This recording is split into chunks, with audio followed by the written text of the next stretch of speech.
This is Andrew. And I'm Dane. And we're having an argument!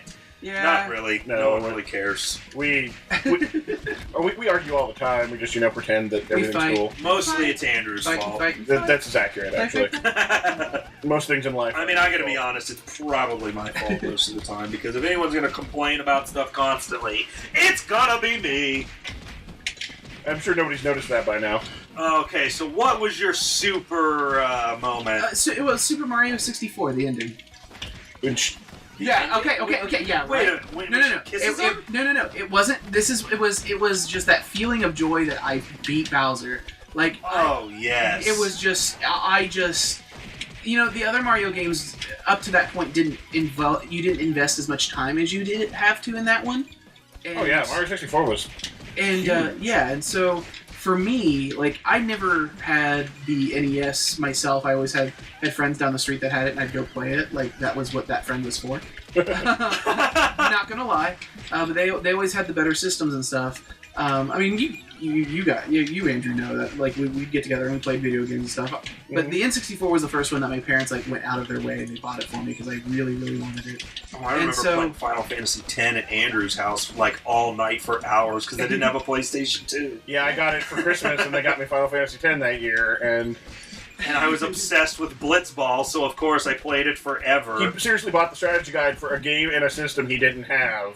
So he could come over to my so house I could get all the best Blitzball players. and play it at my house. Yep. So is that one that made you tear up? Huh? Oh, I can't. I mean, maybe I'm just heartless. There's no way you get tear up about that. The laugh. Oh, no. Please, no. We actually discussed this off camera earlier, how I've been recently going back and playing through. Because it's been years since I've played those, and the dialogue, it just takes you out of it anymore. But it's still a good game. The mechanics are solid, and it's a good story. Full concept. I gotta tell you what game that made me super emotional. I mean, not like emotional, but like made me so pumped up.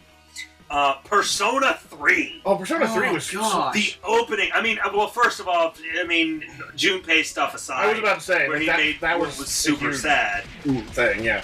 His whole story was one of the best parts of that entire game. But that part, like in the first part of the game, where he picks up the gun and shoots himself, and he has no idea what's going to happen. He just sees her struggling with it, and he's like, I don't know. Will this help? I guess.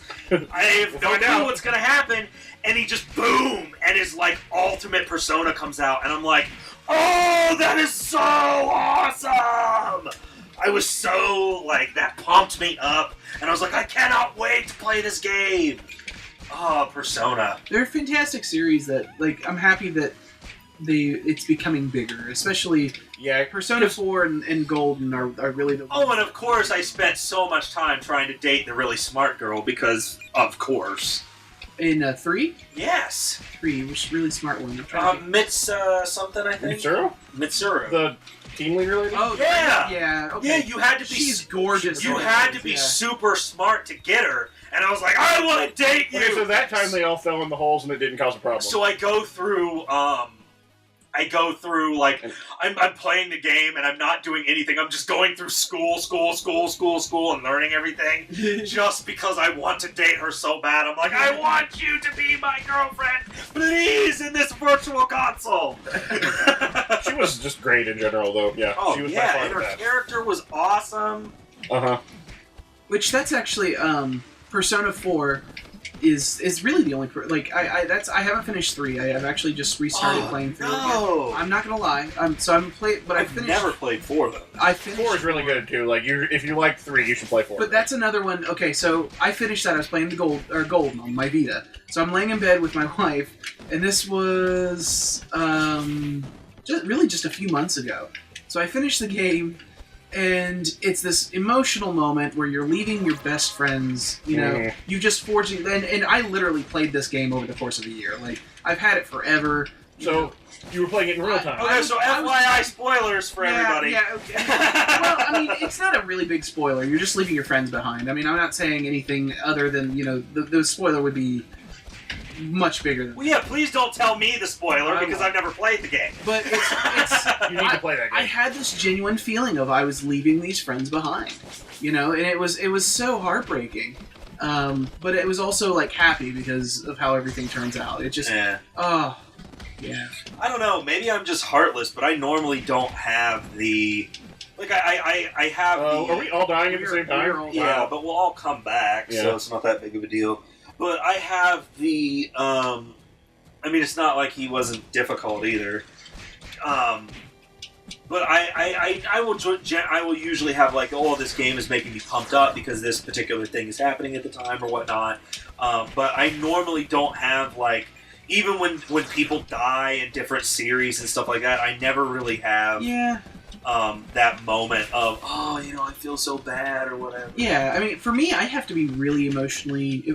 Well, okay, another good example, especially of a game, and it's really not a spoiler because it happens so early. Or I can just say the end of the prologue of The Last of Us. Oh yeah. Oh, I hadn't played that until I had my wife had our baby. So for me, it was one of those things where I just immediately related and just cried my eyes out. It was terrible. Just absolutely terrible. And this is happening. I'm gonna beat you in your face! I'm gonna punch you so hard in your face! What is wrong with you? You clearly saw I had the last freaking hit, and you just stand over there! What you missed was while I was talking, Chris silently just berated him. He was so angry. He actually was making sound, but it was above our hearing. And so, I mean, it was like a dog whistle. The mic may have picked it up. We may never know.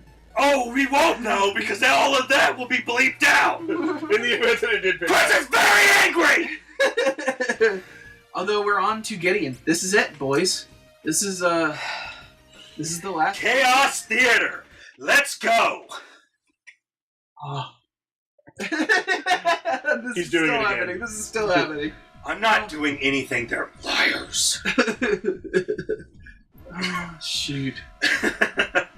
The Chaos Theater. Now, I feel like this is just an improv. Like, but it's like you have a bunch of people who are really good at improv, and then you have people like Michael Scott who always has a gun. Yes. He always has. Oh, that was perfect. Always Great. pretends he has a gun. Because what makes the scene exciting? Having a gun. You just threw me off the edge. You had it coming. That was for you, Chris. Thank you. If I figured out how to throw people, I would throw him off right now. Oh yeah, this. I'm trying to beat it, but it's not working. Beat it. I'm trying to think about video games that got me really Jazzed. Emotional.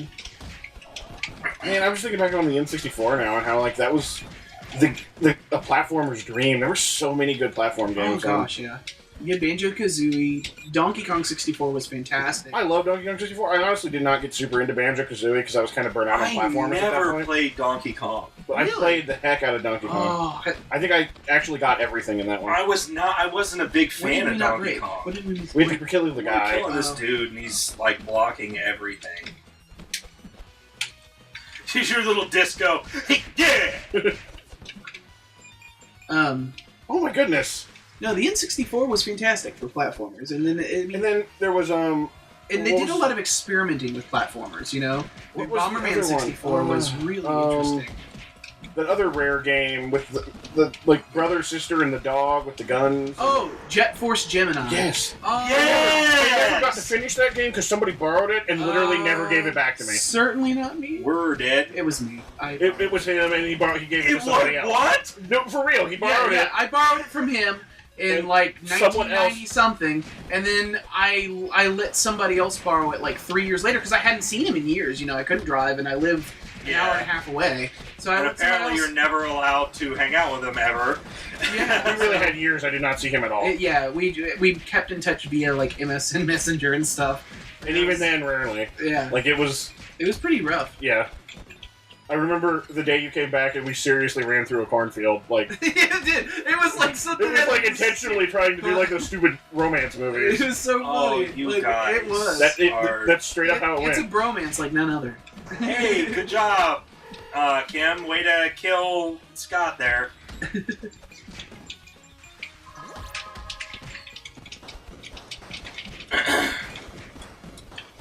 But okay, and we will see you next time on Sorry, Engineers. it got real serious. Yeah. Hey, love you.